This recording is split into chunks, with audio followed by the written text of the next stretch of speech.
every now and then I'd do it with some of the families of the kids that had head injuries. We'd have weekends for them, and I was always staggered that, we'd have these weekends where we'd teach them all about brain injury and goal setting and blah, blah, blah. And then we'd just have a morning with the mums. We'd just sit down and make some jewellery.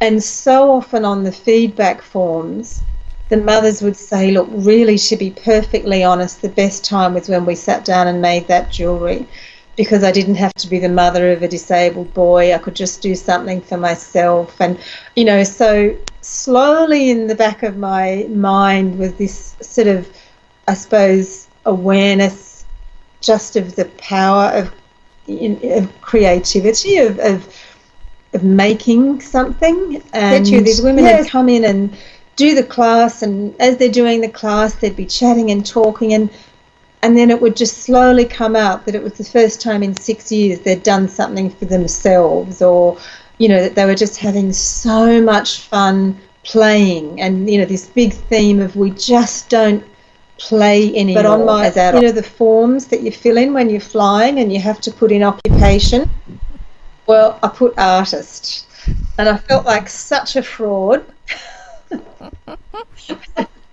And it was really only Mr. Thai Airlines that was, going to know. But that was my big thing. And I said to Mum, this is it. I'm sort of writing it and hoping that the feelings follow. So for Mum just sort of said, she was just really encouraging, and she said, oh, look, I've been telling everyone you're an artist, and even now she says, I tell all my friends my daughter's an artist, So she just said, look, it had to happen. I think there was a sense of, everyone felt there was sort of this sense of inevitability, and that, I'd eventually start. It's sort of, for me, it's extremes. It's social, like, I'll go and lead a trip or do some classes, but then I'll come back and I'll just have this wonderful, intensely introverted time where I can really, like I'm doing things here that may or may not ever see the light of day. I've got this exhibition, so in a moment of madness,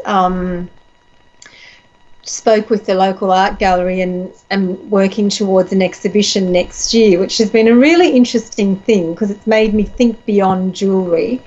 But that's in May next year, and so I'm sort of really playing around with ideas for that. So that can only happen when I'm on my own, and it can only happen when I've got a run of a few hours to really sort of play with things. So so it's sort of, it's sometimes social and sometimes very antisocial.